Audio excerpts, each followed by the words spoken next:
An East Pittsburgh police officer is charged with criminal homicide for shooting and killing an unarmed 17-year-old. Antwon Rose was riding in a car, which was suspected of being involved in another shooting.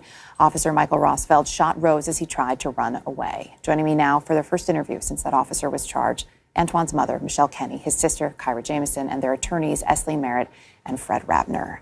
Thank you for taking the time to come in today. There are no amount of words, obviously, that can express our condolences, but you do have them. Thank you. There has been an outpouring of support for your family, for your son. Tell us about Antwon, first of all. Antwon was kind. He was loving. Antwon would give you the shirt off his back. Antwon volunteered not because he had to, but because he wanted to. We were an extremely close threesome. One of your oldest friends joined us earlier this week. You two grew up together, Nicole Nesby. She's mayor in a nearby town. And she said he was beautiful and he was so full of life, and talked about the way he would help. He was a skier. He was into sports. He was also a writer. He wrote a poem in his sophomore year, and it's gotten a lot of attention. We shared it, and I'm going to put it up on the screen again. And he talks specifically about you, saying, "I'm not what you think. I am confused and afraid. I wonder what path I will take. I hear there's only two ways out. I see mothers bury their sons. I want my mom to never feel that pain." There have been far too many conversations with mothers in the wake of losing their sons. And I know from friends of mine and from other people I've spoken with, there's a talk that you often have with your son. How hard was it to have that talk with Antwon? Antwon and I talked all the time. I just wanted him to know that I loved him. I never foresaw anything like this happening, but I just always felt the need to tell him that I loved him. I don't know why, but I just always wanted both of my kids to know that I loved them, but I wanted Antwon to know that he was special. And I really just wanted to stress the fact that there's no love like a mother and a son. I love my daughter. I love my kids equally, but that mother and son love is just unexplainable. Kyra, you're sitting here with your mom holding her hand. You talk about how you were a threesome. You're such an important rock for your mom. There's so much going on, and we see these protests, and I know that you had asked while you're paying your respects and laying Antwon to rest for them to stop. They have been persistent, but they have been very peaceful. People out there, though, they want to see justice for your son and for your brother. What's it like, Kyra, when you see all of this happening on a daily basis? Sometimes it's overwhelming, because it's like, that's my brother. And it's crazy because all these people are showing so much love and support. We would have never imagined. We would have never imagined this happening to Antwon, but we would have never imagined everybody just trying to help us. We appreciate it, we do. We're not out there yet because we're still going through our moments. But we're going to be out there right with them. We promise that. We just want justice for my brother at the end of the day. Because my mom, she lost her only son. My daughter, she lost her uncle and her role model. I lost my brother and my best friend. He did not deserve that. Everybody passes judgment. Everybody has stuff to say. But no one really knows them. So it's crazy because we have to sit back and we have to watch the protests fight. But right now we have to grieve before we step out there. Can I say something? I just wish Antwon was here to see all of this. He didn't live for fame or fortune or any of that. If you read his letter and you read his poem, you know his primary concern was his family. Mm-hmm. But I always told Antwon how much I loved him. But I wish he could see how much the people around him loved him. You mentioned justice, Kyra, and that you want justice. And I know you do too, Michelle. What does that mean for you? What is justice in this case? I'd have to turn that one over to the attorneys to answer that question because that's a legal question. And right now I can only deal with how I feel as a mom. I can't see past having to bury my son One moment at a time. 1 second at a time.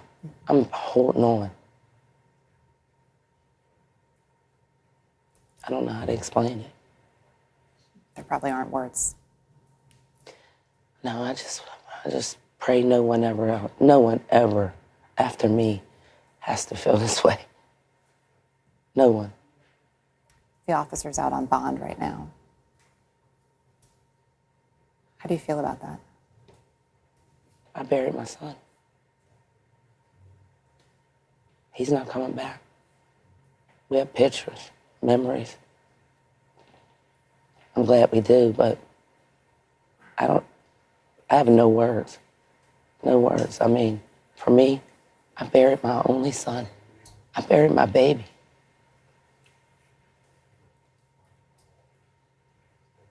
I don't know. I really don't. I think a lot of people can understand that and can understand that sentiment.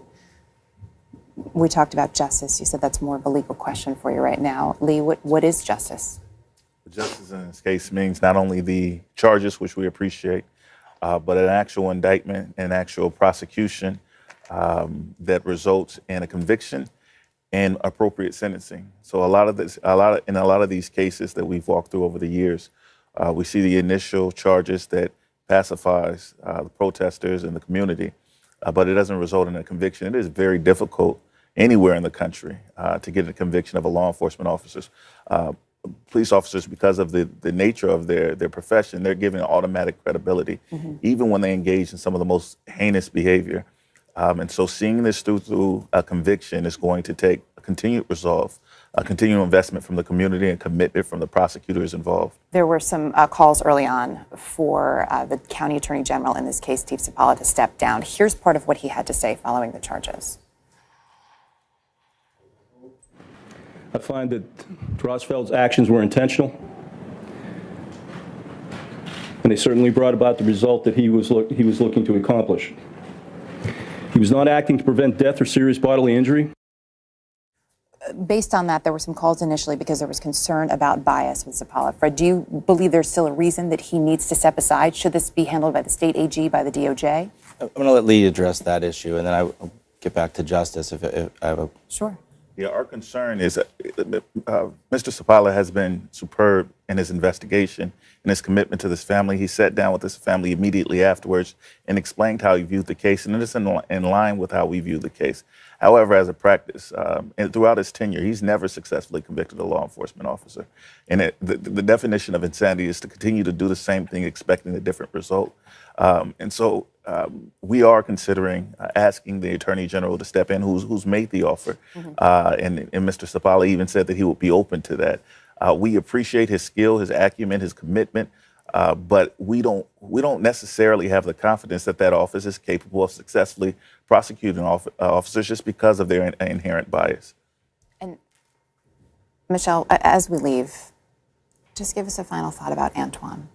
And you said you would like for him to see the support that's out there. Let us know a little bit more, though, about who this special young man was. Antwon would sit in his room and he would draw. Just not because he had to, nothing in particular. Antwon was a talented musician. Antwon was intelligent. That boy had an IQ of 120. Antwon would flip-flop between wanting to be a chemical engineer and wanting to be a lawyer. And I would always tell him that, well, either way it goes, you're going to do something great.